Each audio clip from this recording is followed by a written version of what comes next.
There are limitless ways that deaths in movies could be approached, but one of the most surprisingly effective is the off-screen death. There's a certain shock to discovering the body of a movie character after the fact, or having the act itself take place just off-frame, as it leaves room for our imagination to fill in the details. Now, it's one thing for a minor character to bite the dust away from the camera, but it's something else entirely when it's someone with some importance, someone whose death held key significance. Here with important movie characters who were killed off-screen. Ray Arnold, Jurassic Park. Steven Spielberg's Jurassic Park boasts a handful of iconic death scenes, from the lawyer being eaten by a T-Rex while on the toilet, to the velociraptor being a clever girl and ambushing Bob Peck's Muldoon. Arguably the most memorable deaths, however, are the ones that Spielberg decided not to show. Though the camera cuts away from Dennis Nedry before the audience gets to see exactly what happens to him, that's not the best off-screen death to happen in Jurassic Park. Nuh-uh. That honour belongs to the park's chief engineer, Samuel L. Jackson's Ray Arnold. After the security systems failed, Arnold took it upon himself to go and switch everything back on manually, even though there were velociraptors stalking around their building. After being gone for a while, Laura Dern's Ellie Sattler went to find him, and find him she did. Well, part of him, at least. After she managed to turn the systems back on, Arnold's arm landed on her shoulder to her relief, only for that relief to dissipate as she turned to reveal the arm was severed and his body was nowhere to be seen. As if you needed any more reason to fear the raptors at this point. The Kraken, Pirates of the Caribbean at World's End. The most impressive and imposing of all the creatures in the seemingly never-ending Pirates franchise, Davy Jones's beastly pet monster provides the most exciting moments in the second installment of the series, Dead Man's Chest. Now, say what you will about the rest of the film, but the Kraken was epic. And since we see the creature dragging Captain Jack Sparrow down to the depths of the ocean and into Davy Jones's locker, one would safely assume that Jack would get a chance at revenge in the next movie. But he doesn't. Instead, we're treated to an ultra-brief scene where Sparrow and Barbossa encounter the dead carcass of the Kraken on the beach. Jones himself had to put down the monster under the orders of Lord Cutler Beckett, but we never get to see this death. Now, granted, the discovery of the deceased beast leads to a nice heart-to-heart between Captain Sparrow and Barbossa about mortality, but that scene would have played just as well had we gotten to witness the bloody demise. Seneca Crane, The Hunger Games. With the Hunger Games, 24 children from the poorer districts were pitted against each other in an annual fight to the death. It was a cruel form of oppression that punished the innocent, but those kids whose names were pulled out at the reaping each year weren't the only ones in danger. President Snow was a ruthless leader and took no issue with killing his own either if he deemed it necessary or as a form of punishment. The latter was the case for Seneca Crane, who was the head game maker for the 74th Hunger Games. It was Katniss Everdeen and Peter Malark who ultimately sealed his fate. The whole point of the games, as far as President Snow saw it, was to offer the districts hope. False hope in reality, but hope. This came with the victor, whose life would be transformed thanks to Snow and his games, showered with riches and adoration. However, when Katniss and Peter threatened to both kill themselves, leaving the games with no victor, they essentially showed that the system could be broken and beaten, and the president saw this as his head game maker's failure. Seneca Crane was led into a room with nothing but a bowl full of nightlock poison, with which Katniss and Peter would have killed themselves had they not instead been declared joint victors. Nothing more needed to be shown to know exactly what happened next. Xander Cage, XXX State of the Union. James Bond on a skateboard, Extreme 007, GoldenEye with a new metal soundtrack. However you want to label it, Vin Diesel's attempt to create a spy thriller franchise pretty much fizzled out, even after the first XXX did actually put up Fast and Furious numbers at the box office. Now, most of that is due to Diesel's reluctance to get on board with the sequel because he felt the script didn't feel XXX. But that didn't stop the studio from performing the ever-popular switcheroo, tossing Ice Cube into the role for the next film. Rather than call the movie something else entirely, however, they opted to stick with the XXX branding, which meant that they had to explain to audiences why Xander Cage was suddenly missing from the scene, and they did this by A, killing off Diesel's character via off-screen explosion, and B, retconning the core concept of the bloody movie, claiming that XXX is simply a code name for any secret agent hired by the NSA, despite the fact that Xander Cage called himself XXX before he was ever hired by the government agency. Anyhow, literally blowing up Cage was a terrible idea and meant that when we got the, let's just call it a film, Return of Xander Cage, which came out in 2017, we had to do quite a lot of retconning. Great. Colonel McCullough, War for the Planet of the Apes. The respective fates of both James Franco's Will from Rise of the Planet of the Apes and Jason Clarke's Malcolm from Dawn of the Planet of the Apes were only alluded to in their respective sequels. But even though Woody Harrelson's Colonel McCullough was killed off-screen in War for the Planet of the Apes, there was no ambiguity in the scene. The Colonel was the most ruthless character in the entire franchise, and not only killed Caesar's wife and child, but killed his own son when he had been infected with the simian flu that was taking over the world.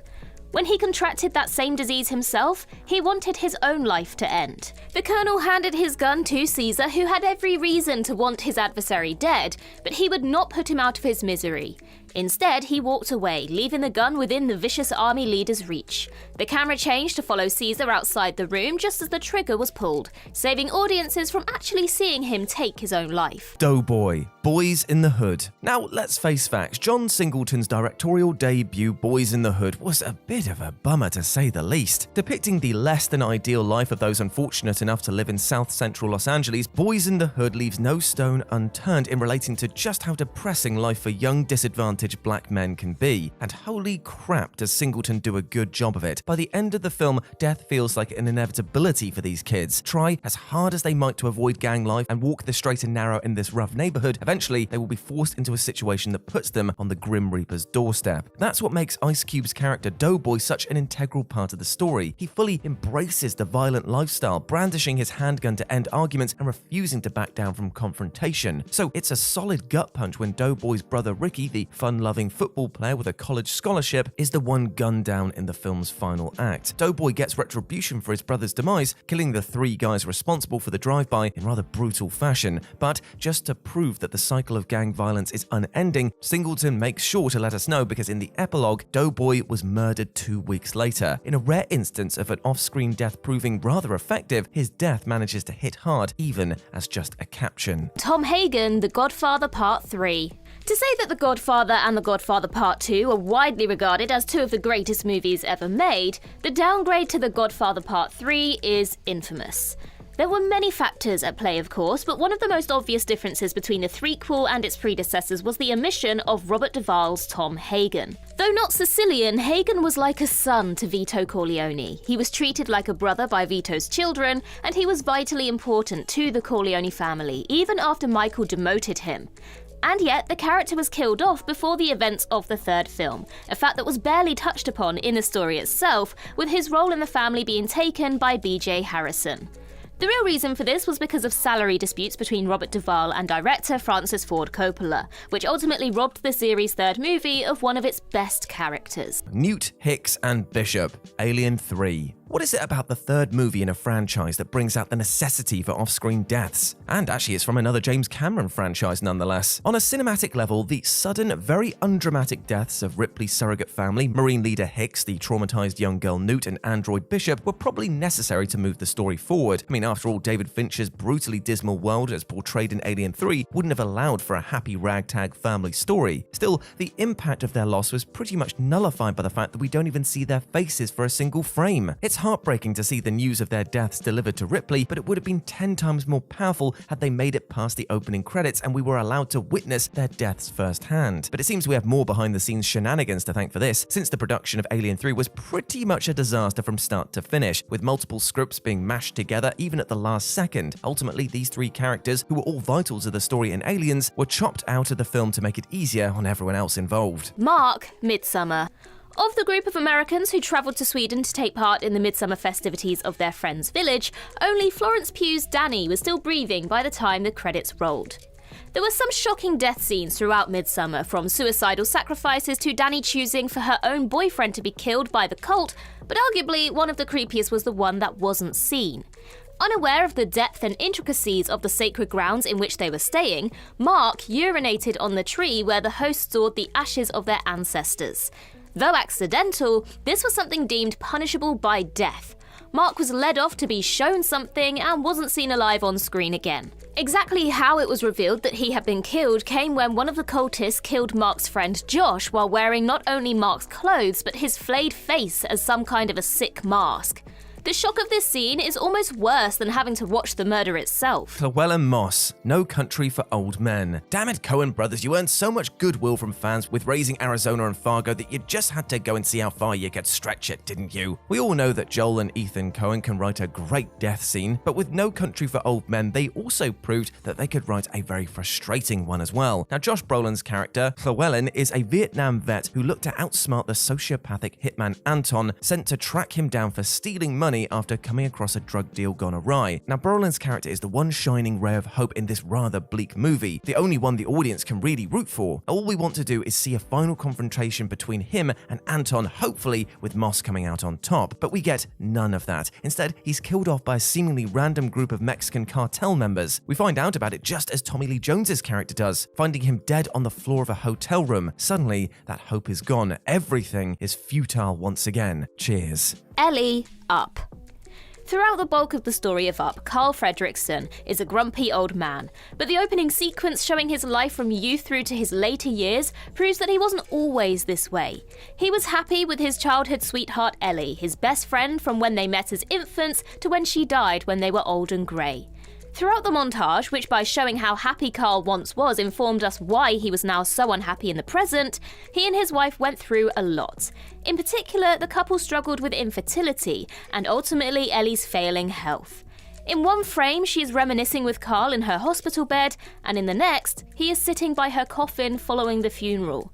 This has to go down as one of the saddest moments in Pixar history. Adrian, Rocky Balboa. In the story of Rocky Balboa, his wife Adrian might just be the most essential part of his journey. Sure, it's Rocky's rotating cast of unique opponents that most people remember, and those characters certainly helped Rocky grow as a competitor, but it's Adrian who did the most to help this guy become an actual human once the gloves were off. Adrian was his motivation to fight Apollo Creed in a rematch. Adrian stood by him when he was on the brink of poverty once again, and Adrian forced him to snap out of it and stop neglecting his son in favor of some random gym rat that he wanted to train. After all of that though, Sylvester Stallone decided that the best way to make Adrian a pivotal character in the long-awaited Rocky VI was to kill her off a few years before the events of that movie took place. Yes, that's right, she was written out between movies, and her death was used as a way to turn Rocky into a grieving, sentimental moralizer. Stallone figured that her death would cut Rocky's heart out and drop him down to ground zero, but apparently he didn't want to waste any actual screen time showing it. Thanks. Carla Jean Moss, No Country for Old Men.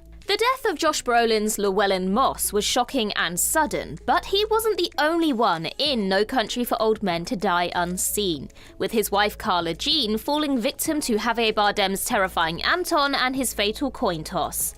During their brief conversation on the phone in the midst of their game of cat and mouse with $2 million at stake, Anton offered Llewelyn Moss a way out for his wife, but the latter chose to back himself, aiming to kill his rival before either he or his wife were gunned down. As Anton ultimately outlived Llewelyn, he stuck to his word and he went after Carla Jean.